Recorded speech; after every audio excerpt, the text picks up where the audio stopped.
Hello, guys. Good day. This is Anna of Reinforce Me Club. Today, we are going to talk about how to spot the person with integrity. It could be in the workplace, neighborhood, in school, in the office, anywhere else. But the thing about this is that it has to run through the test of time. Everything will be tested by time. It could be relationship, loyalty, commitment, everything goes through with time to test how real it is, how true it is. So I'm going to give you 8 tips on how to know if the person is trustworthy, honest, and reliable as a friend, as a colleague, as a classmate, or as a best friend, or even a neighbor. Now, it's nice to hang out with people who are honest, reliable, empathetic people who's willing to cooperate or even help you out in times of need. And then you can, give them an appreciation gift or help them in return in time, if they badly need help. For honest people, which means they mean what they say and do what they promise.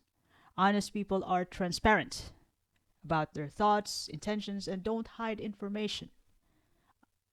But there's an exception to that. Those information with privacy. So you have to consider also the laws and regulations of every person or an institution. And these people with integrity do respect each other and they have consistency in their actions. So they walk their talk. Their behavior is consistent over time, not on varying circumstances or who they are interacting with. Sometimes some people they tend to be nice to their boss, and then they're different to those people who couldn't give anything to them. Those people who's no use to them. And you can predict their actions over time. Not necessarily this happens to one person. Sometimes things change. They could be in the mood to do this and that. But time will tell. These people who have integrity are also humble. They acknowledge their limitations and they don't boast a lot. They don't boast their achievements. They don't boast their good deeds. And they know how to appreciate others and acknowledge the help that they get. So, hanging out with this type of people, you're gonna feel free because you can openly communicate your thoughts, and your thoughts, and you feel secured with this type of people. That after your conversation, you wouldn't hear that the topic that you talk about from other people. It remains between you and that trustworthy person. Now, how to spot these people? The first thing you got to do is to observe their behavior over time. Look at their consistency in their actions and words in various situations, whether it could be the weather, winter, spring, summer, fall, or when things get busy. When they are busy, when it's hectic in the workplace, you observe their behavior. Notice that notice whether they follow through on their promises and their commitment to their works. If they tell you that they're going to do this, then you're going to expect that it's going to be done. It's going to get done. The second thing that you got to do is to evaluate their interactions with others. See how they treat people who can't do anything for them or might be seen as less important. Pay attention to how they handle conflicts and disagreements. So, as you can see, these people sometimes when they did something to you, like months ago or years ago, and then you're having disagreement with these people, and they're going to bring about the things that they did to you before. They're going to make you feel, how'd you call that, guilty about what you did because they did this to you before. Or some people, this could be manipulation, though. They're trying to recall the things that's already been done. And some people, I'm not telling all, but some people do treat people differently. They can be different to these people, and they can be, the tonality and their ways change when they interact with this kind of people. Those people who are in higher position, and those people who are, just ordinary ones. But people with integrity treats all uh, people all over the place equally. Whether those people who are, even homeless, whoever they are, they treat people equally, and that's the best part, because that's who they are. That's their brand. That's their trademark. Integrity, honesty, respect. That's the values that they live on. They live with, shall I say. The next thing you got to do is listen to how they talk about others. So, people who are trustworthy often speak positively about others and avoid gossip or bad mouthing. So, you'll be able to spot these people or friends when you are not in the room. And then some people is going to talk about you, talk shit about you, and this person will fight for you.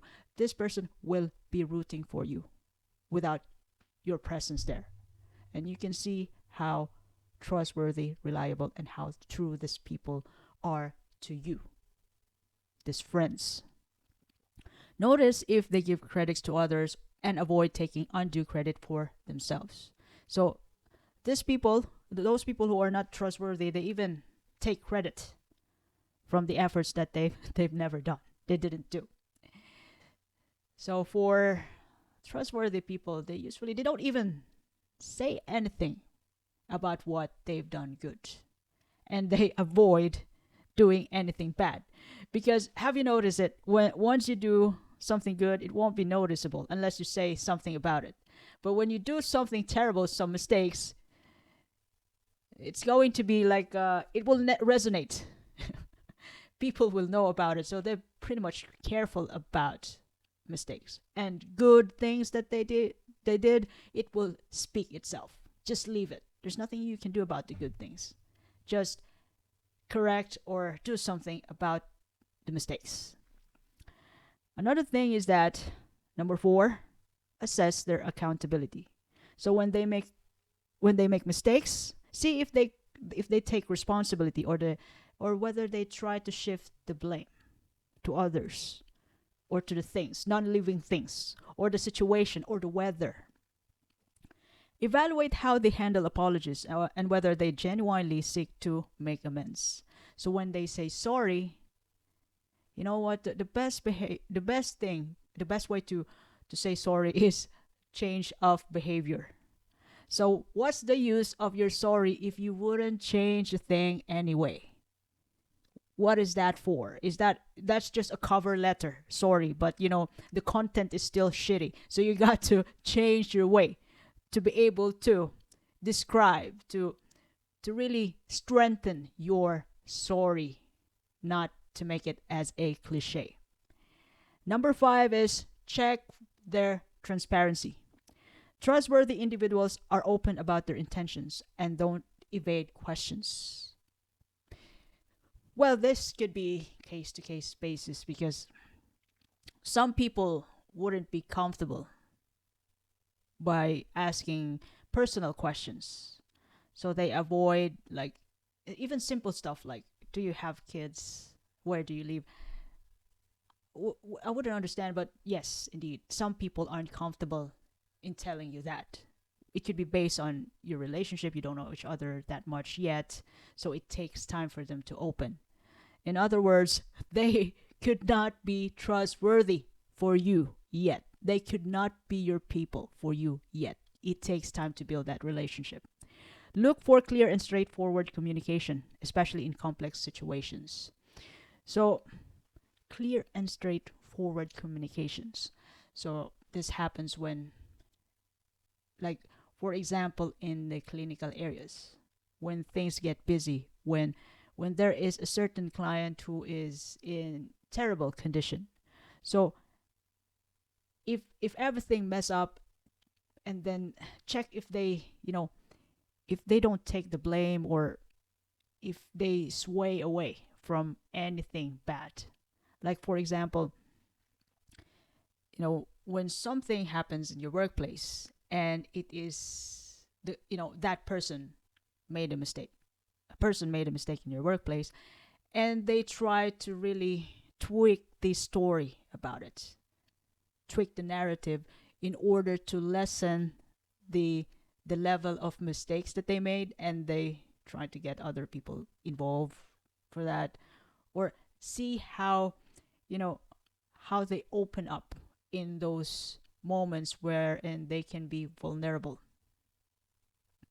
or it could be even uh, breakups. So how clear they are on their thoughts about the cause of the situation and all this, you're gonna know. Not necessarily that you're gonna know this straight away. It's sometimes it gonna takes time. It's just months, couple of months of years, knowing the cause of that terrible situation that they've gone through. It takes time because that's something personal. Number 6 is seek feedback from mutual contacts. So if you're working with somebody new, or if you're quite curious about this person, you might gonna ask people who used to work with that person, with that man, or with that gal, whoever is that. Ask others who know the person about their experiences and observations. Look for patterns of positive feedback from variety of source resources.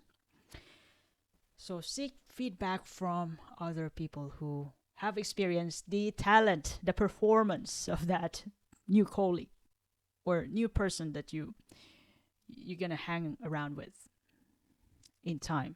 It could be a long time. Number 7 is notice their emotional responses.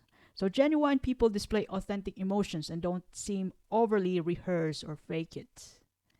So the best way to spot this is to see their emotional response to your good news, the good news that happened to you.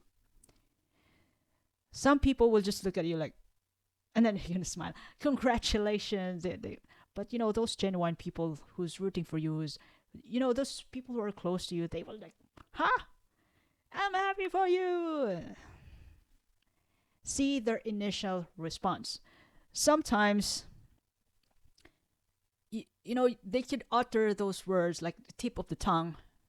It slipped out, those words that you're not supposed to hear, and then they change the topic. So notice their emotional response from the good news that happened to you, or from the good news that happened to that other person. You can learn this by simply looking at the people around you. You can appreciate different stuff, different people, different attributes, different characters, and how they react to each other, whether they are for real or for transaction. Empathetic reactions to others' situation often indicate deeper level of trustworthiness. So when you are, yeah, I would say that our hunch, our instinct is the best guide to do this. Although sometimes, though, we don't really listen to our instinct. Even though deep inside of us, like it's just telling us that's a no person. Don't say tell your secret to that person. No, but you feel so overwhelmed to say it to her or him, and then you finally said it, and then that news spread out. Your hunch guides you. It won't be. It's in you. I don't believe that it's gonna fade out. It's just that if you consider your instinct or hunch to be less important because you keep using your mind, your head, your consciousness to decide most of the time, it may go to that phase that it doesn't it just shut up itself inside your head instead of telling you, you're gonna feel it if it's right for you, if this person is right for you, if this person is trustworthy. So that's kind of a decision in a deeper level. And lastly, once again, I'm telling you, all the relationships, loyalties, commitments, everything, even life, will be tested by time. Test everything in time. Don't hurry up. Okay? If you want to decide, if you want to build relationship with this person, you know, take your time. Take your time to get to know the person. Take your time to really observe people around. Maybe you can find someone else, or you can find a team. Otherwise, for me, though, trust your hunch and stand whatever any relationship stands must stand in the test of time. So we could have a different ways on how to get to know this kind of people, the trustworthy people, how to spot them.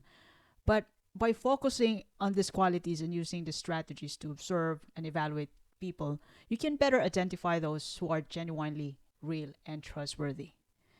So over time, if you're looking for a best friend, a good friend, or someone you can trust to share your work with in the workplace or in school, someone you can hang out with most of the time, someone who is good influence for you, someone who's going to open up a good or better opportunities for you. So if you ever like this video today, you can share it to your family and friends. You can follow me in YouTube, Facebook, Spotify, Apple Podcasts, and YouTube Podcasts. This is Anna of Reinforcement Club. I do appreciate your time and have a lovely day ahead. Thank you.